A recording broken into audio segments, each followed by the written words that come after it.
these people, these politicians, and I'm not looking at them like anything other than high-ranking gang members at this point. That's exactly what they are. I mean, whether or not they were ever like actually jumped into a gang or not is ridiculous. Aside from the fact that they're still controlling what they do. And here's the thing. What I noticed in my hometown in the investigation I did there is that slowly but surely they had people that were in gangs into the justice system, into politics, and that's no joke. Slowly but surely they've been infiltrating. And now, oh yes, that's the point.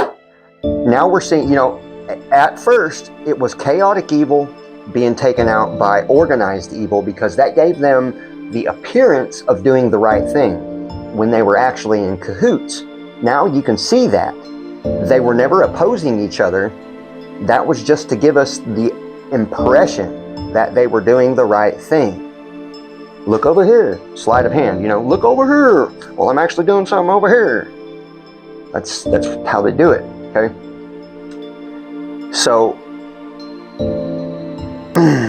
it really cannot be approached any differently than that. Now, you're seeing that they have actually joined forces openly. Chaotic evil and organized evil can no longer be separated as far as their goal and purpose.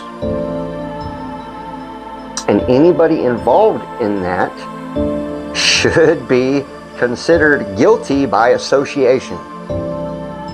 You know what I mean? You can't have your cake and eat it too. You cannot protest or, and pass that line into stalking or actively, attacking. That's not protest. That's at this point, it is an act of war because these people were trying to take over our country. They were systematically destroying our way of life from the inside out.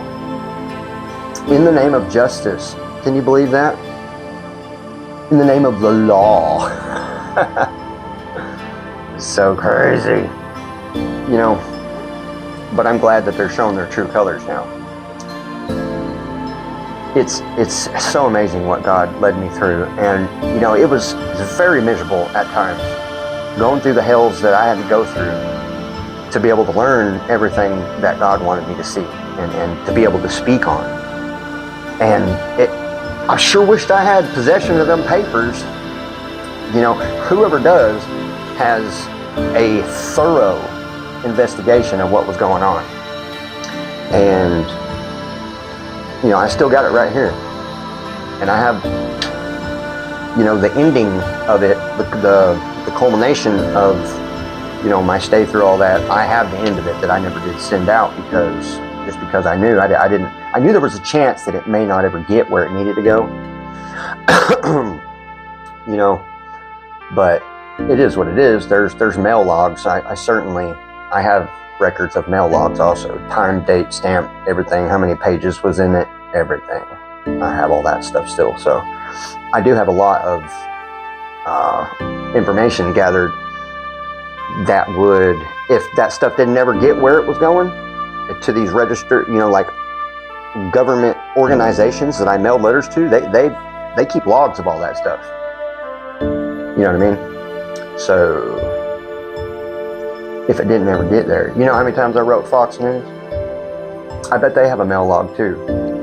I know I wrote over 150 letters. Not all to Fox News, but I'd say probably half of them. I think I wrote closer to 172 letters, something like that. Anyways, just throwing that out there. My mic, oh no, it's on. Okay.